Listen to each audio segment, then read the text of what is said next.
मूसा बेटा अस्सलाम वालेकुम। मूसा बेटा जो रिमेनिंग क्वेश्चंस आपने कहा है वो मैं करवा देता हूँ। बड़े आसान से क्वेश्चंस हैं, ठीक है।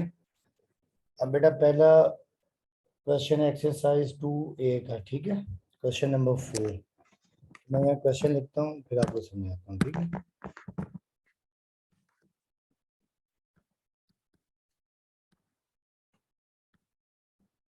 एक्सरसाइज आपकी है 2A। तो बेटा ये क्वेश्चन आपके पास ये है कि given the function, question number 4,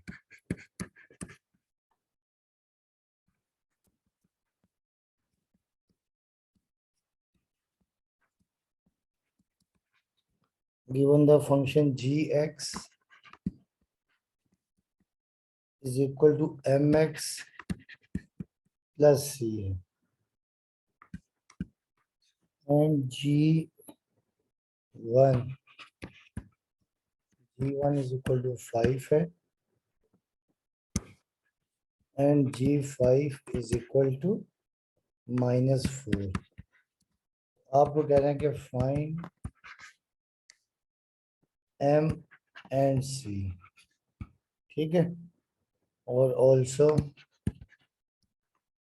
find g3 and g of -4। बड़ा आसान सा क्वेश्चन है। देखिए पहले स्टेप में तो आप क्या करेंगे कि आपको देखिए गिवन ये है,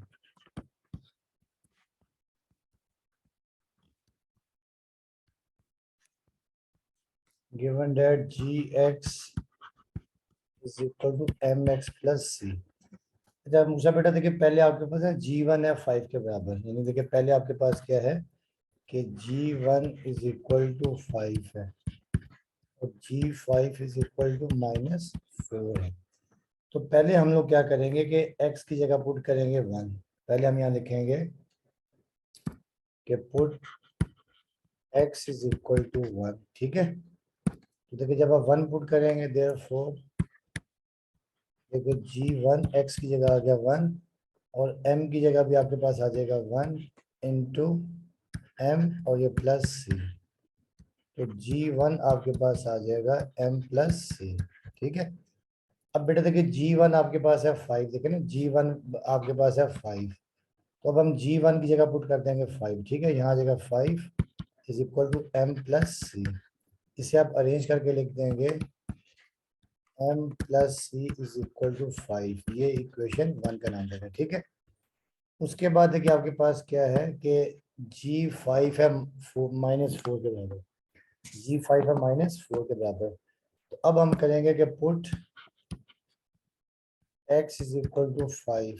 ये जो आपके पास gx is equal to mx plus c है, ठीक है। अब देखिए ये gx, तो ये gx की जगह हम पुट कर देंगे 5, ठीक है। ये आपने पुट कर दिया 5। देखिए आपके पास क्या आ जाएगा mx, m आपके पास ऐसे ही रहेगा और x की जगह आपके पास आ जाएगा 5, ठीक है। तो ये प्लस c। अब देखिए g5 आपके पास आ जाएगा 5m प्लस c। अब बेटा देखिए जो आपके पास है ना g5 वो दे दिया -4, g5 क्या दे दिया -4। अब g5 की जगह आप ये -4 पुट कर देंगे, तो g5 की जगह आ जाएगा -4 और ये 5m प्लस c। इसे आप अरेंज करके लिखते हैं 5m plus c is equal to -4। ये इक्वेशन नंबर 2। अब देखिए इक्वेशन 1 आपके पास है m plus c is equal to m plus c is equal to 5 है और आपके पास इक्वेशन नंबर 2 है 5m plus c is equal to -4। तो आप इक्वेशन 1 को इक्वेशन नंबर 2 से माइनस कर दें, सब्ट्रैक्ट कर दें। तो यहाँ लिखेंगे आप कि बाय सब्ट्रैक्टिंग इक्वेशन 1 फ्रॉम 2, तो 2 आप ऊपर लिख दें 5m plus c is equal to -4 और 1 आप लिख दें m plus c is equal to 5, m plus c is equal to 5, ये लिख दिया आपने। अब बेटा सब्ट्रैक्ट कर रहे हैं, ठीक है। तो जब भी सब्ट्रैक्ट करते हैं तो क्या करते हैं, इनके नीचे वाली टर्म के साइन चेंज हो जाते हैं, ठीक है। तो अब बेटा यहाँ पे आपके पास क्या हो जाएगा कि देखिए ये सी से सी कैंसिल, 5m में से m गया तो आपके पास आ जाएगा 4m। यहाँ पर देखिए -5 और -4 हो जाएगा -9, और 4 मल्टीप्लाई हो रहा है तो जाके हो जाएगा डिवाइड, m की वैल्यू आ जाएगी -9/4। ये आपके पास आ गया m की वैल्यू, ठीक है। अब आपने c की वैल्यू निकालनी है, तो ये आप m की वैल्यू पुट कर दें 1 में। तो फॉर c अब यहाँ लिखेंगे for c m is equal to -9/4 in equation 1। अब बेटा देखिए इक्वेशन 1 आपके पास है m plus C is equal to 5 है, m plus C is equal to 5। अब आप m की जगह पुट कर देंगे -9/4 plus C is equal to 5। अब ये 9/4 यहाँ नेगेटिव है, इधर जाके पॉजिटिव हो जाएगा, 5 + 9/4। बस देखिए सी आ जाएगा 4, आप एल्सियम ले लेंगे, ठीक है। यहाँ पर तो ये 5 4 20 + 9, तो सी की वैल्यू आपके पास आ जाएगी 29/4, ठीक है। तो एम भी आ गया, सी भी आ गया आपके पास। अब आपके पास जो क्वेश्चन है ना, हम यहाँ पे ये पुट कर सकते हैं, देखिए देयरफॉर अब इन्होंने कहा है कि आपने G3 और G-4 की वैल्यू भी फाइंड करनी है। तो आप देखिए Gx आपके पास ये आ जाएगा, Gx आपके पास ये है ना कि mx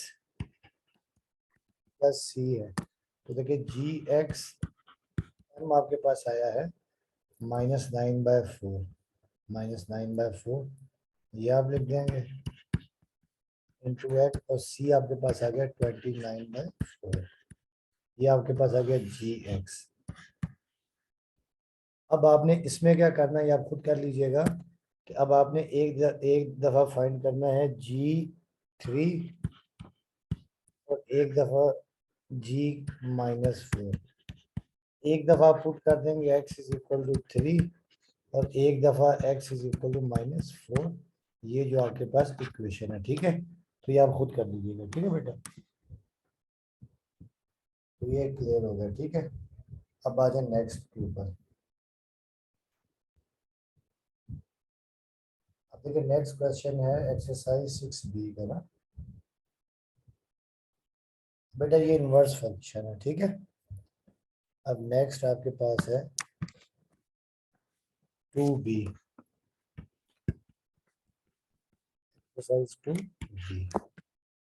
बेटा देखिए एक्सरसाइज 2b का ये क्वेश्चन नंबर आपने कहा 6, ठीक है। तो 6 में ये दिया हुआ है a function, क्वेश्चन नंबर 6 कि g of x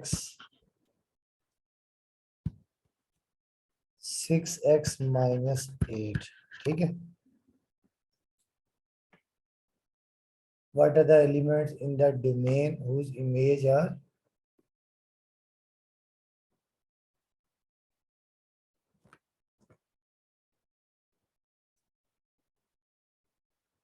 what are the elements in the domain whose image are this, ठीक है। अब बेटा आपको इमेज दे दी और आपने डोमेन फाइंड करना है, ठीक है।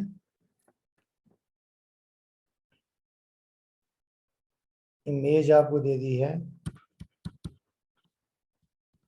इमेज आपके पास है 10 40 -4 एंड -6। तो बेटा देखिए डोमेन आपको याद होगा, मैंने बताया था कि देखिए इसको आप ना यूं लिख सकते हैं, आप इसे लिख सकते हैं Gx is equal to 6x - 8। आपको मैंने बताया था कि फॉर एग्जाम्पल अगर मैं आपको एग्जाम्पल दे रहा हूँ, अगर मैं यहाँ पे करता हूँ कि put x is equal to 2, x is equal to 2, तो जो वैल्यू पुट करते हैं इसे हम कहते हैं डोमेन, ठीक है। इसे कहते हैं डोमेन। और यहाँ पर देखिए जब आप x की जगह 2 पुट करेंगे, आपने 2 पुट कर दिया, ठीक है, तो देखिए ये आ जाएगा 6x की जगह आ गया 2 और ये -8। तो देखिए G2 आपके पास आ जाएगा 6 to the 12 -8। तो देखिए G2 आपके पास बेटा आ जाएगा 4। बेटा जो आंसर आता है ना उसे हम कहते हैं इमेज। क्या कहते हैं? इमेज। ठीक है। अब हमें ना आंसर इमेज दिया हुआ है, हमें ये डोमेन फाइंड करना है एक्स की वैल्यू। ठीक है। तो अब देखिए इसके लिए हम लोग क्या करेंगे, आसान सी टेक्निक है। देखिए ये आपके पास है gx इज इक्वल टू, जब हम यहाँ सोल्यूशन करेंगे देखें तो gx is equal to 6x - 8 है। ठीक है। अब बेटा यहाँ पहले पार्ट में जो आपके पास इमेज है वो 10 नहीं, नहीं आंसर आपको दे दिया है। पहले में आपको देखिए जो इमेज है ना, इमेज मतलब gx आपको दे दिया कितना, 10, आंसर दे दिया 10। ठीक है। अब आप ये यहाँ पर रख देंगे, gx की जगह लिख देंगे 10। ठीक है। और ये 6x माइनस आ गया 8। ठीक है बेटा। अब देखिए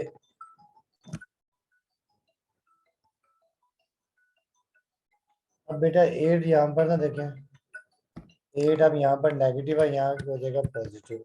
तो ये आ जाएगा देखो 6x। ठीक है। अब 10 और 8 हो जाएगा 18 इज इक्वल टू 6x।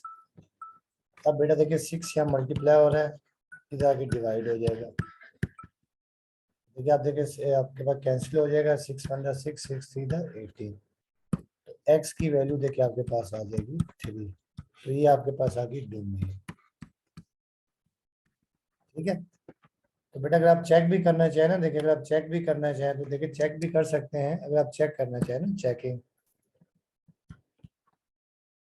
वैसे जरूरत नहीं, मगर देखिए अगर आप चेकिंग करना चाहेंगे ना, चेकिंग देखिए ये है कि देखिए gx आपने निकाला है, gx आपके पास है 6x - 8।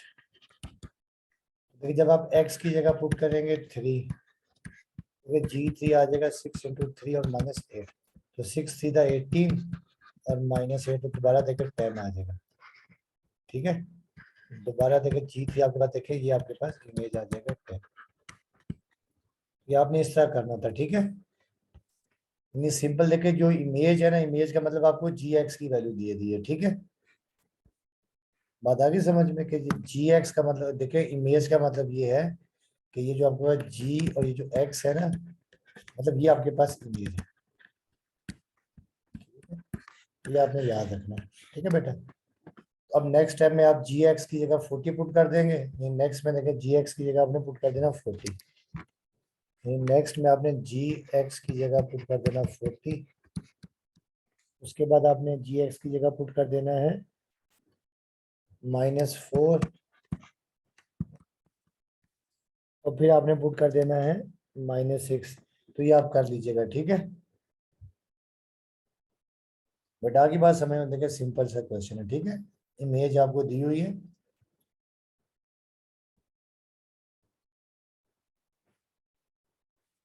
यहाँ से ये क्वेश्चन स्टार्ट हो रहा है। यहाँ से अब आ जाए नेक्स्ट।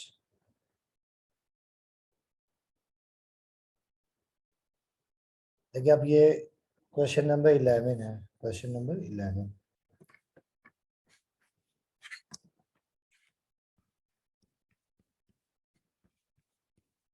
क्वेश्चन 11 ये है कि गिवन दैट कि f such that x in 3x - 1 over x - 2। अब आपको क्या क्या कहना है कि फाइंड, एक तो आपने find f inverse x find करना है, f इनवर्स x। और दूसरा है state the values of x for which f of x is not defined, यानी f of x inverse is not defined. ये आपने वैल्यू फाइंड करनी। ठीक है। और फिर आपने f इनवर्स फाइंड कर लेना एंड f इनवर्स -7 फाइंड करना। ठीक है। बेटा देखिए पहले स्टेप में तो आपने f इनवर्स फाइंड करना है, तो वो आपको याद होगा, मैंने पहले आपको बताया था कैसे फाइंड करते हैं, एक दोबारा सुन लें। और देखिए f inverse x is not defined का मतलब ये देखिए जैसे यहाँ पर जो है ना इस वाले में x नॉट इक्वल टू 2, जैसे आप यहाँ पर x की जगह देखें ना, ये आपके पास है समझिए f ऑफ x है, 3x माइनस 2 है ना। अगर आप देखिए कर देंगे put x is equal to 2, x is equal to 2, तो देखिए f ऑफ 2 आपके पास आ जाएगा 3 इंटू 2 माइनस 2, नीचे 2 माइनस 2, देखिए 3 टू द 6, 6 माइनस 2 4 आ जाएगा, नीचे आ जाएगा 0, तो 4/0 होता है इन्फिनिटी, नॉट डिफाइन। यानी ये x इक्वल टू 2 पे नॉट डिफाइन है, मगर हमने फिर f इनवर्स का फाइंड करना है, ठीक है। फिर हमने f इनवर्स का फाइंड करना है कि ये कहाँ पर डिफाइन नहीं है, ठीक है। तो अब देखिए पहले तो हम निकालेंगे f इनवर्स, यहाँ सॉल्यूशन करते हैं।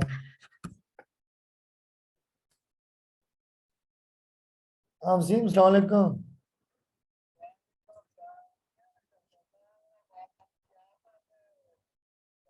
अच्छा मैं तेन ना कोई 10 मिनट बाद फोन करदा, वो ना एक बच्चे ने पढ़ाउण दिया ऑनलाइन ना, ਉਹਦਾ कल टेस्ट है, तो फिर तुम्हें 10 मिनट बाद करना है, ठीक है। और बस ਤੈਨੂੰ ਬਾਅਦ ਇੱਕ ਦੱਸਦਾ ਮੈਂ ਇੱਕ ਇੰਪੋਰਟੈਂਟ ਗੱਲ ਸੀ तेरे मुतालिक ਦਾ है।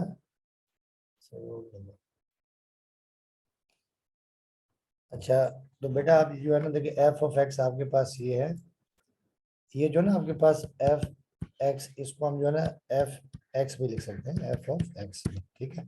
तो अब हमारे पास गिवन ये है F of X is equal to 3x minus 1 over x minus 2, ठीक है। तो बेटा पहले हमने फाइंड करना है एफ इनवर्स एक्स ना, नहीं पहले हमने एफ इनवर्स एक्स फाइंड करना है, एफ इनवर्स एक्स हमें फाइंड करना है। तो आपको याद होगा मैंने बताया था कि लेट हम करेंगे कि let F of X is equal to Y, ठीक है। और यहाँ से हम x की वैल्यू भी निकाल लेंगे, एफ इनवर्स वाई, ठीक है। एफ ऑफ एक्स आपने y है, तो अब आप यहाँ लिख लेंगे देयरफॉर एफ ऑफ एक्स की जगह आ जाएगा y, ये आ गया 3x minus 1 over x minus 2। अच्छा बेटा आपको मैंने बताया था कि अब आपने करना क्या होता है एफ इनवर्स में, देखिए अब यहाँ पे लेफ्ट पे y है और राइट पे x है। अब हमने लेफ्ट पे x को अकेला बनाना होता है, यानी देखिए आपको ये भी मैंने बताया था कि इससे हम लोग कहते हैं जो x है ना, x ये है इंडिपेंडेंट इंडिपेंडेंट वेरिएबल, ठीक है, x है इंडिपेंडेंट और y है डिपेंडेंट, y है डिपेंडेंट, ठीक है। अब हमने करना क्या होता है कि x को हमने डिपेंडेंट बनाना होता है, y को इंडिपेंडेंट बनाना होता है, ये होता है इनवर्स फंक्शन, ठीक है। अब हम क्या कर देंगे, क्रॉस मल्टीप्लाई कर देंगे, ठीक है। यानी हमने अब x को लेफ्ट पे लाना है और y को राइट पे लेके आना है, तो जब हमने क्रॉस मल्टीप्लाई कर दिया कि y मल्टीप्लाई पे x minus 2 is equal to 3x minus 1। अब बेटा x को y को मल्टीप्लाई कर दें, X Y minus 2y is equal to 3x minus 1, ठीक है। अब x की टर्म्स को यहाँ लेफ्ट पे ले आते हैं, एक्स वाई 3x राइट पे प्लस है, जाके हो गया माइनस, ये 2y या नेगेटिव है, वहां जाके हो जाएगा पॉजिटिव 2y माइनस 1। अब बेटा यहाँ से x आप ले लेंगे कॉमन, तो ये आपके पास आ जाएगा y minus 3 is equal to 2y minus 1। अब बेटा देखिए x को यहीं रखेंगे और 2y माइनस 1 और y माइनस यहाँ पर मल्टीप्लाई, दूसरी तरफ जाके क्या हो जाएगा, डिवाइड हो जाएगा। अब देखिए आपको बताया था कि जो x होता है ना, ये होता है f इनवर्स y के, ठीक है, ये रहा x बराबर है f इनवर्स y के। तो अब हम इस x की जगह लिख देंगे f inverse y is equal to 2y minus 1 over y minus 1। अब बेटा आपने सिंपल क्या कर देना है कि रिप्लेसिंग y बाय x, आपने y की जगह x रिप्लेस कर देना, तो ये आ गया f इनवर्स x, ये 2 अपना ये आपके पास आ जाएगा 2x minus 1 over x minus 1, तो ये आपके पास आ गया f इनवर्स x। अच्छा अब बेटा अब आपने चेक करना है कि ये कहाँ पर डिफाइन नहीं है, ठीक है। तो अब देखिए जब आप सॉरी यहाँ पे अपॉन में -3 है ये जो है ना, ठीक है, ये y -3 है। अच्छा अब बेटा देखिए, अब आप ना अगर डिनोमिनेटर में x की जगह पुट कर देंगे 3, अब देखिए अगर आप पुट कर दें कि put x is equal to 3, ठीक है, तो आप देखेंगे कि f inverse x is equal to 2 into 3 -1, और देखिए x की जगह यहाँ पर आ जाएगा, देखें 3 और ये -3, ठीक है। अब देखिए ऊपर तो आ जाएगा 2 3 दा 6 -1, मगर नीचे 3 -3 0, ये 5/0, ये आ जाएगा इन्फिनिटी या नॉट डिफाइन। यानी आपने देखना होता है कि नीचे जीरो किस पे बन रहा है डिनोमिनेटर में। मतलब देखिए डिनोमिनेटर ये दिया हुआ है ना आपके पास x -3, इसको आप जीरो ले लेंगे, x की वैल्यू क्या आ जाएगी 3, तो ये जो x की वैल्यू है ना नीचे x इज इक्वल टू 3, इस पे आ जाएगा at x is equal to 3 f inverse x is not define, ठीक है। यानी आपने डिनोमिनेटर में जीरो बनाना होता है, जब नीचे जीरो आ जाए फिर इन्फिनिटी होता है, ठीक है। तो ये आपने आपने कर लेना, ठीक है। अब आपने सिंपल इसके बाद तो क्या करना है, इन्हें इन्हें आसान है, आपने सिंपल क्या करना है इसके बाद, अब आपने एफ इनवर्स फाइंड 5 फाइंड करना है, F inverse 5 and F inverse 7, ठीक है। अब एफ इनवर्स तो हमने ये फाइंड किया है ना, एफ इनवर्स हमने फाइंड किया है 2x -1 डिवाइडेड बाय x -3। तो अब आपने सिंपल एक दफा x की जगह 5 पुट कर देना है, एक दफा x की जगह पर 7 पुट कर देना, ठीक है बेटा। तो ये आप कर लीजिएगा। अब आ जाए नेक्स्ट क्वेश्चन के ऊपर ना।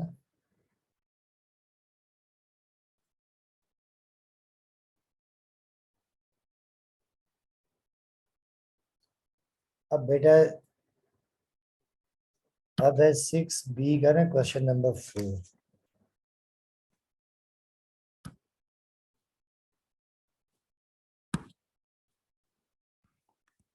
6b का क्वेश्चन नंबर 4। बेटा देखिए ये भी आसान सा क्वेश्चन, आपको ये कह रहे हैं a line segment has two endpoints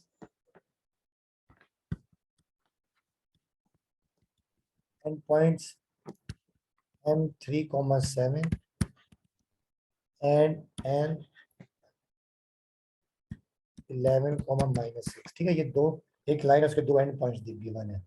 find the coordinates of w, ठीक है, that lies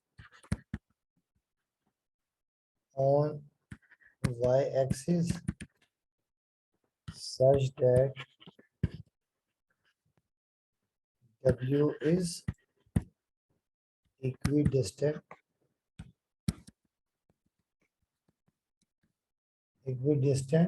from m and n। क्या बेटा देखिए ये आपके पास, आपको याद होगा कि देखिए जब हम यहाँ सोल्यूशन करते हैं, देखिए ये होता है आपके पास x एक्सिस, ये होता है y एक्सिस, ये होता है x एक्सिस ना।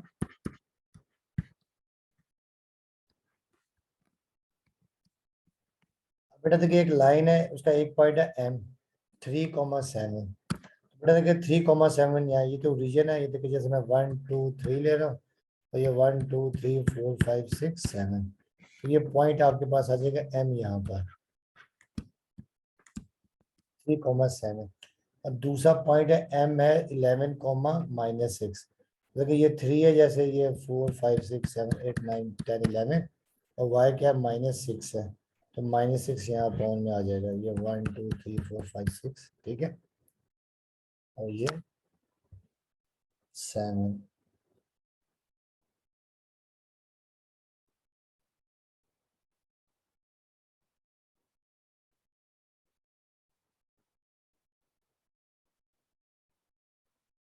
ठीक है, n है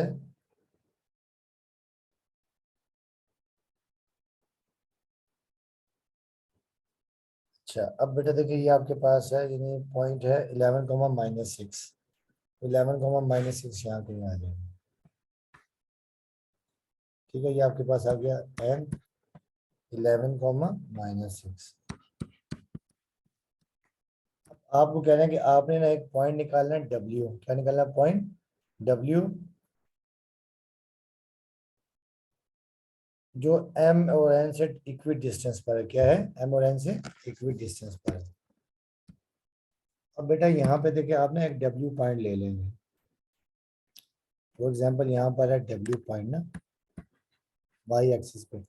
अच्छा बेटा y एक्सिस पे x होता है हमेशा 0, तो ये मैं 0,y ले रहा हूँ, 0,y। अब उन्होंने कहा कि ये जो पॉइंट है ना इन दोनों से इक्वी डिस्टेंस पर क्या है, यहाँ से भी इक्वल फासले पर और यहाँ से भी इक्वल फासले पर। ठीक है, तो देखने में लग नहीं रहा मगर ये है इक्वी डिस्टेंस में।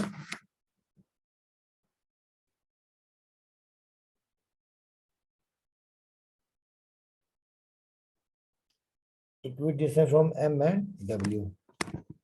बेटा जब ये इक्वी डिस्टेंस पर है, अब देखिए नहीं, ये आपके पास कहने का मतलब ये है कि ये mw यानी ये आपके पास क्या है, इक्वी यानी mw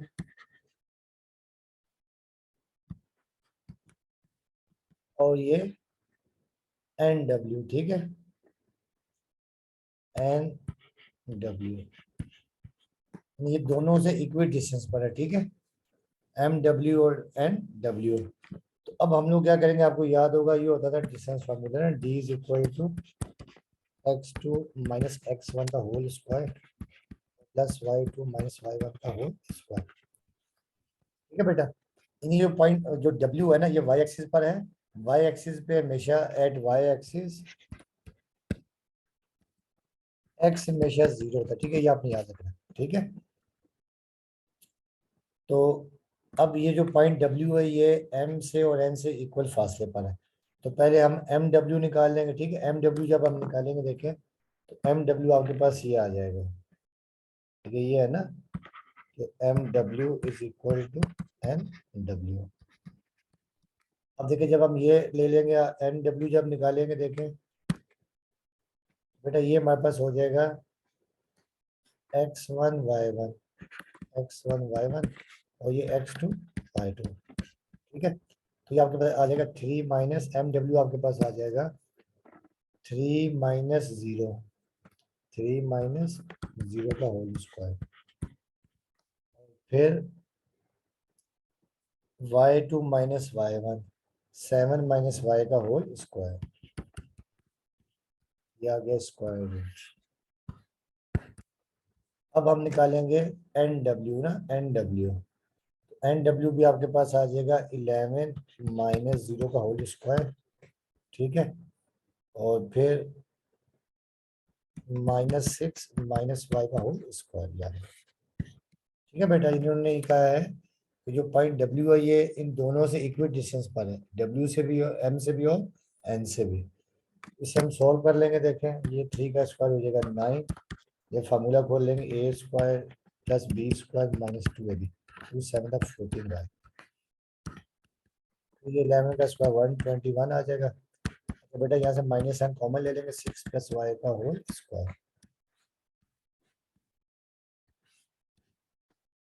अब इसे अरेंज कर देंगे, y² माइनस 14y और 49 + 9 58। फिर देखिए ये 121, ये स्क्वायर की वजह से नेगेटिव तो हो जाएगा, प्लस 6 का a² 6 का square 36 plus b² plus 2ab 12y। ठीक है, अब ये आपके पास आ गया y² माइनस 14y प्लस 58 और यह आ जाएगा y² प्लस 12y। ठीक है, और 121 प्लस 36 6 और 7 2 3 5 157 प्लस 157। ठीक है, अब आप दोनों तरफ स्क्वायर कर देंगे by squaring both the sides. जब आप स्क्वायर कर देंगे y² माइनस 14y प्लस 58, आपने स्क्वायर कर दिया, और यहाँ पर भी देखिए वाई स्क्वायर प्लस 12y, ठीक है, और प्लस 157, ये भी आपने स्क्वायर कर दिया, ठीक है।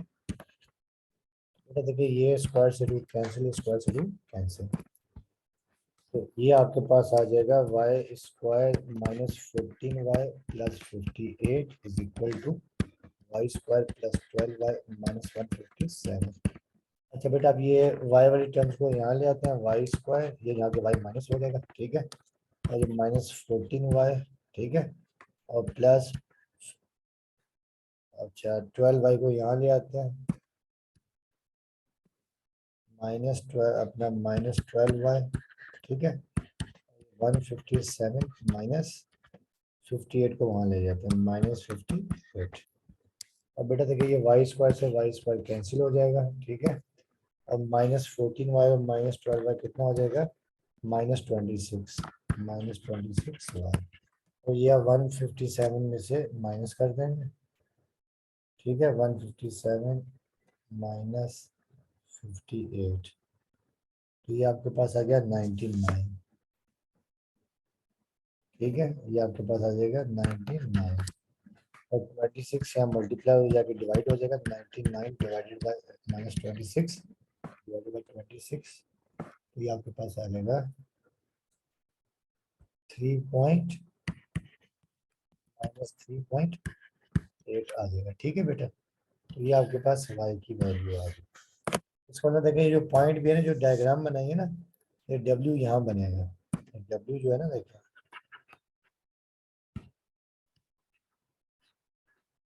w ना देखिए, ये यहाँ कहीं बनेगा, देखिए ना, वो आपको आ रहा है माइनस माइनस 3.8 आ रहा है, 3.8 मतलब 4 के बराबर, 1 2 3 4 यहाँ कहीं आ जाए, तो यहाँ देखो पॉइंट आ जाएगा w 0 और माइनस 3.8। अभी देखिए यहाँ से ना इक्वल डिस्टेंस पर है, ये जो है ना, ये भी बराबर है, और यहाँ से भी ये डिस्टेंस भी बराबर है। अब देखिए जो पॉइंट आपके पास W आ जाएगा, देयरफॉर जो पॉइंट W आपके पास आ जाएगा, देयरफॉर W आपके पास आ जाएगा 0 और माइनस 3.8, बेटा ये आपका पॉइंट W आ गया, ठीक है। अब आ जाए नेक्स्ट के ऊपर,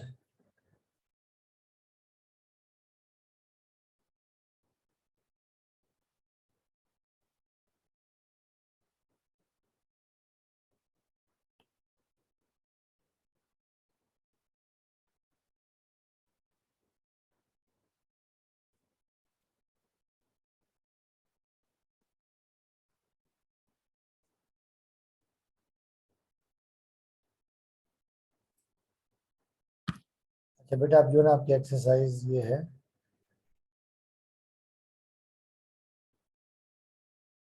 अब इसका ना ये 6, अब ये क्वेश्चन नंबर 10 है, क्वेश्चन नंबर 10, बेटा ये भी आसान सा क्वेश्चन है, कि क्वेश्चन में ये दिया हुआ है कि ये आपने शो करना है कि जो पॉइंट्स है ना देखिए, P3,4, अच्छा फिर Q,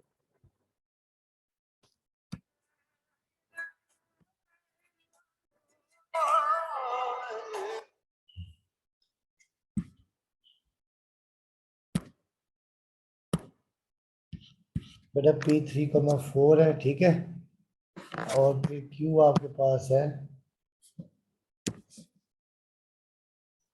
Q आपके पास है 3,1,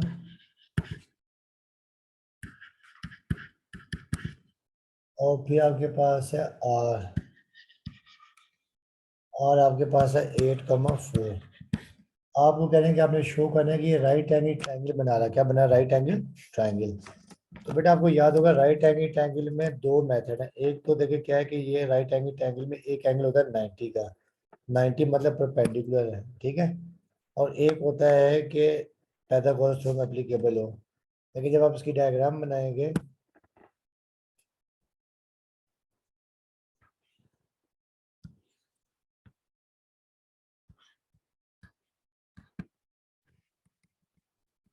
ये y पॉजिटिव, ये y नेगेटिव, ये x पॉजिटिव, ये x नेगेटिव, अब बेटा देखिए जो पहला पॉइंट है ना आपके पास, देखिए पी है 3,4, तो ये मैं 1 2 3 ले रहा हूँ, तो ये 1 2 3 4, तो पॉइंट पी यहाँ पर आ जाएगा 3,4।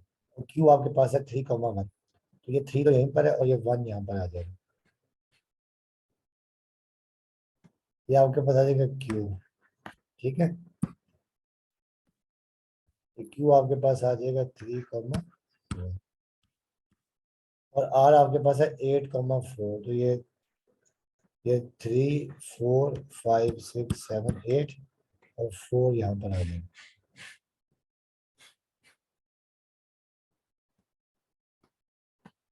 तो 4 यहीं पर आएगा, ये आर आपके पास आ जाएगा 8,4। जब हम इसको ड्रॉ करेंगे तो डायग्राम ये आपकी ये बन जाएगी, देखो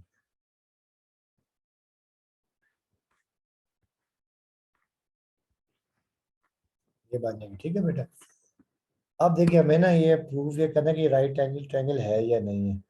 तो राइट एंगल ट्रायंगल के ना दो होते हैं टेक्निक। एक तो ये होता है देखिए कि आप जो है ना राइट एंगल ट्रायंगल में, राइट एंगल ट्रायंगल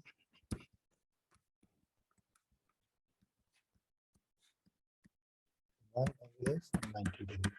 ठीक है, तो आपने क्या करना है, देखिए कि बेटा ग्रेडियंट निकाल लेना। ठीक है, आप पी क्यू का ग्रेडियंट निकालेंगे, इसे आप दे देंगे m1 का नाम। फिर आप ये क्यू आर का ग्रेडियंट निकालेंगे, ले लेंगे आप m2। और फिर क्यू आर का ग्रेडियंट ये आप ले लेंगे m3। तो आपने ये देखना है, इसमें से आपको याद होगा जब दो लाइनें परपेंडिकुलर होती हैं, if two lines are perpendicular, क्या होता है कि उनके जो ग्रेडियंट होते हैं ना, देखिए जैसे m2 is equal to -1/m1। ठीक है, यानी आप ग्रेडियंट निकालेंगे, आप देखेंगे कि इसमें से क्या होगा कि कोई दो के जो ग्रेडियंट है ना एक दूसरे के इनवर्स आ रहे होंगे और साइन चेंज आ रहा होगा। ठीक है, और ग्रेडियंट का आपको फार्मूला याद है कि ये होता है फार्मूला ना, ग्रेडियंट का फार्मूला होता है m is equal to y2 minus y1/x2 minus x1। ठीक है, तो बेटा पहले अपना पी क्यू का ग्रेडियंट निकालेंगे। ठीक है, ग्रेडियंट ऑफ पी क्यू। ठीक है, ये आप निकाल लेंगे m1। उसके बाद आप निकालेंगे gradient of Q R, gradient of Q R. फिर लास्ट में आप निकाल लेंगे gradient of R P,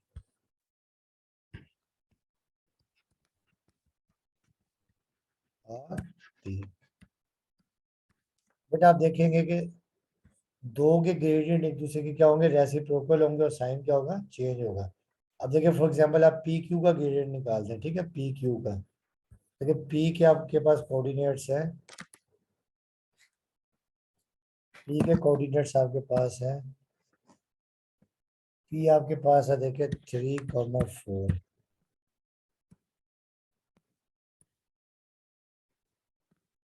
P के कोऑर्डिनेट्स आपके पास है 3,4, और क्यू के आपके पास है 3,1, 3,1। बेटा देखिए इसका ग्रेडियंट आपके पास आ जाएगा m1 इज इक्वल टू, ये फॉर्मूला y2 आपके पास क्या 1 है, y1 है 4, x2 आपके पास है 3, x1 आपके पास क्या है 3 है। ठीक है,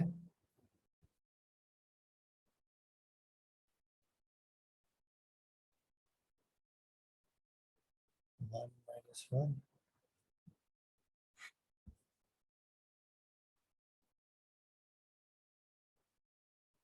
ठीक है, तो ये आपके पास देखिए आ जाएगा 3 - 3, तो ये आ जाएगा -3/0, तो ये आ जाएगा इन्फिनिटी। ठीक है, इसी तरह फिर आप क्या कर लेंगे, क्यू आर का ग्रेडियंट निकाल लेंगे m2, फिर आप निकाल लेंगे आर पी का m3। देखेंगे कि वैसे भी देखें इन्फिनिटी का मतलब होता है, इन्फिनिटी होता है वाई एक्सिस का। ठीक है बेटा, देखिए जो इन्फिनिटी होता है ना, ग्रेडियंट ये आपने याद रखना है, gradient gradient of Y axis, Y axis is infinity, ठीक है, मतलब 90 का एंगल बन रहा है, तो मतलब ये राइट एंगल ट्रायंगल बन रही है, ठीक है, क्योंकि एक एंगल 90 का बन रहा है, मतलब वाई एक्सिस का, क्योंकि देखिए ये जो लाइन है ना, जो डायग्राम भी आपने बनाई है देखिए, देखिए ये भी बेसिकली सीधी लाइन बनती है, ये भी लाइन सीधी बनती है वाई एक्सिस का, ठीक है, तो अब ये मतलब राइट एंगल ट्रायंगल बन रही है, तो आपको कि इसमें एक एंगल 90 का आ रहा है, वाई एक्सिस का ग्रेडियंट क्या होता है कि इन्फिनिटी होता है, तो मतलब इसमें ये क्या है, देयरफॉर अब क्योंकि वाई एक्सिस का ग्रेडियंट क्या होता है, इन्फिनिटी होता है, 90 एंगल बनता है, अब मतलब इसमें आपके पास राइट एंगल ट्रायंगल बन रही है।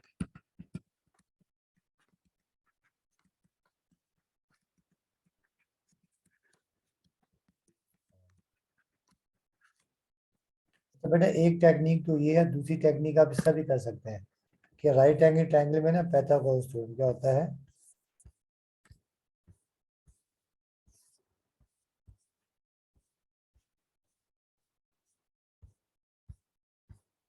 बेटा क्या होता है कि राइट एंगल में आपने याद रखना है कि राइट एंगल में ना,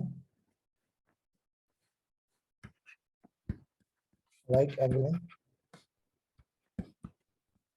राइट एंगल में ना, राइट एंगल ट्रायंगल में पाइथागोरस थ्योरम, पाइथागोरस थ्योरम भी एप्लीकेबल होता है, ठीक है, वो क्या होता है, hypotenuse square equal to base square plus perpendicular square, आप यहाँ पर ना यानी ये लेंथ फाइंड कर लेंगे, ठीक है, आप पी क्यू की लेंथ फाइंड कर लेंगे बेटा, पी क्यू की, ठीक है, उसके बाद क्यू आर की, और उसके बाद आर पी की, ठीक है, और इसमें अगर आपके पास ये आ गया hypotenuse square equal to base square plus perpendicular square, अगर पाइथागोरस थ्योरम एप्लीकेबल होगा तो ये राइट एंगल ट्रायंगल है, और इसमें आपने फिर फार्मूला ये यूज करना है, distance formula, x2 minus x1 का होल स्क्वायर और प्लस y2 माइनस y1 का होल स्क्वायर, तो ये आप डिस्टेंस फार्मूला लगा लीजिएगा, इससे आपके पास तीनों की लेंथ आ जाएगी, ठीक है, और इन्होंने इसमें ये भी पूछा हुआ है कि find the length of perpendicular from P to QR, P to QR के ऊपर ना, P to QR, तो ये भी आपके पास ये जो है ना पी क्यू लेंथ भी आ जाएगी, ठीक है, तो ये आप कर लीजिएगा।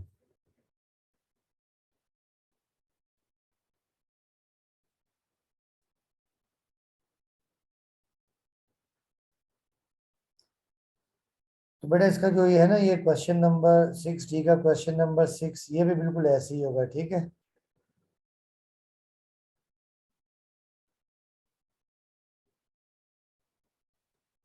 अच्छा अब बेटा देखिए इसका ना क्वेश्चन नंबर ना 4 है,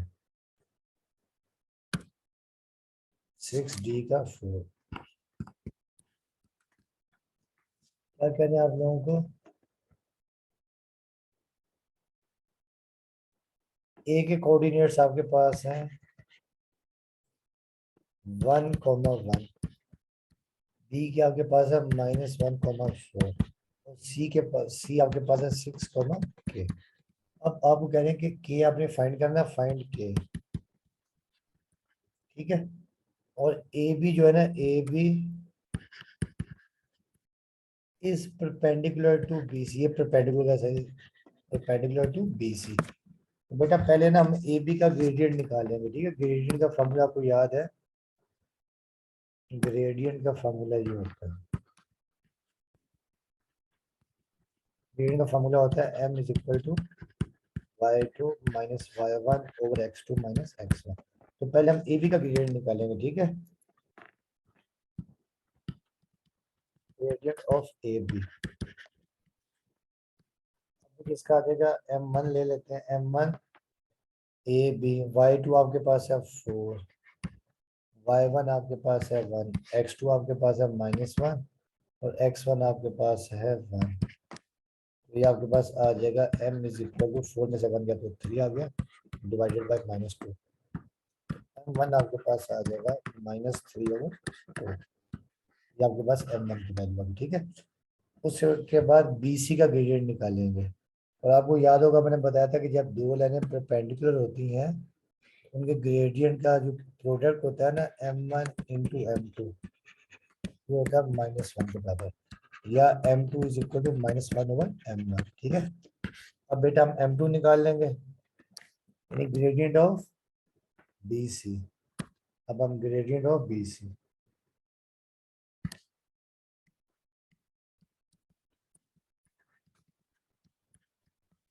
ठीक है, इसको हम m2 कह देते हैं। BC बेटा देखिए B, ये आपके पास BC, ये x1 है, y1 x2 y2, तो BC k -4 आ जाएगा। ठीक है ना, B आपके पास ये है, B में यार एकदम B आपके पास है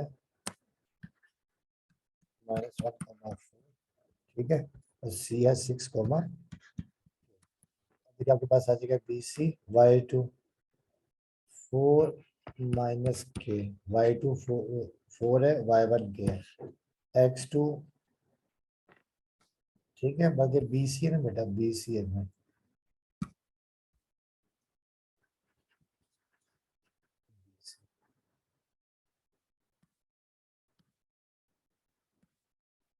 अब B से B के कोऑर्डिनेट्स आपके पास हो जाएंगे x1 y1, x1 y1, C के हो जाएंगे x2 y2, ठीक है। अब आपका देखिए BC आ जाएगा, y2 है k, y1 है 4, x2 आपके पास 6 है, और x1 है -1, तो माइनस माइनस +1 हो जाएगा, तो m2 आपके पास आ जाएगा k -4/7 या m2। अच्छा बेटा अभी आपको बताया था कि ग्रेडियंट क्या होता है, अगर दो लाइनें परपेंडिकुलर हो तो क्या होता है, m1 m1 m1 into m2 होता है -1, ठीक है। और बेटा m1 हमने निकाला था -3/2, तो ये आ गया -3/2, m2 आ जाएगा k -4/7 इज इक्वल टू -1। अब मल्टीप्लाई कर देते हैं, -2 7 14 इज इक्वल टू -। अब ये आपके पास आ जाएगा -3 के +12 इज इक्वल टू -3 के इज इक्वल टू -14 -12। अब बेटा देखिए -3 के इज इक्वल टू कितना हो जाएगा, -26, ठीक है, -26, तो के आपके पास आ जाएगा -26 और -3 कैंसिल, तो के आपके पास आ जाएगा 26 और, ठीक है बेटा। तो बाकी आप एक क्वेश्चन और है वो भी ऐसे ही है, वो आप कर लीजिएगा, ठीक है। बाकी इंशाल्लाह जो है ना आपको मैं ये वीडियो सेंड कर देता हूँ, आप इसको देख लीजिएगा, ठीक है।